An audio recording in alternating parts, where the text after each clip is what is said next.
Friends, যে কোনো কাজই হলো একটা আর্ট। আর আমি যেহেতু রান্না করতে ভালোবাসি, সেই জন্য একটু অন্যরকম রেসিপি আপনাদের সামনে শেয়ার করছি। এখানে আমি একটা নারকেলের মালা নিয়েছি। যেহেতু আমাদের বাড়িতে সামনে লক্ষ্মী পুজো, সেই জন্য নারকেল ভাঙলেই আমরা নারকেল চা খাই। সেই জন্য এখানে আমি একটা নারকেলের মালা নিয়ে তার মধ্যে 1 কাপ দুধ দিয়ে দিলাম।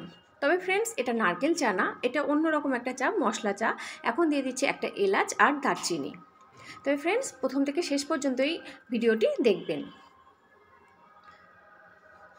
এখন এটা ফোটার জন্য আমি অপেক্ষা করব।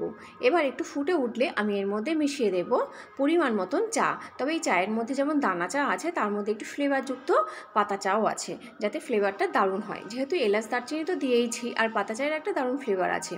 আর লিকারটা বেশি হওয়ার জন্য এখানে দানা চাটা ব্যবহার করেছি। এরকমভাবে অনেকক্ষণ ধরে আমি ফোটাতে থাকবো।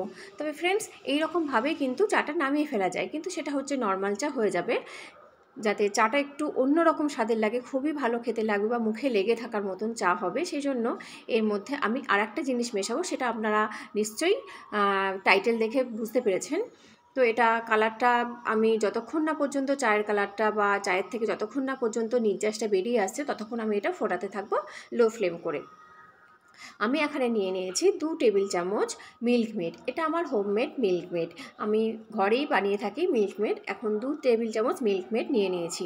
এবার চাটা তো ফুটতে ফুটতে একটু কমে এসেছে, সেজন্য এর মধ্যে একটু সামান্য পরিমাণে লিকুইড দুধ মিশিয়ে দিলাম, দিয়ে একটু ভালোভাবে এটা নাড়িয়ে নেব।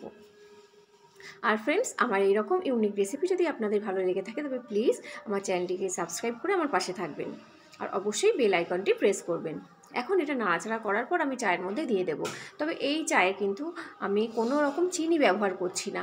তার কারণ হচ্ছে, যেহেতু মিল্ক মেডে প্রচুর পরিমাণে চিনি থাকে, চায়েতে যে পরিমাণ চিনিটা দরকার হবে সেই চিনিটাই মিল্ক মেড থেকেই পাওয়া যাবে। সেই জন্য আমি কোনো এক্সট্রা চিনি ব্যবহার করলাম না।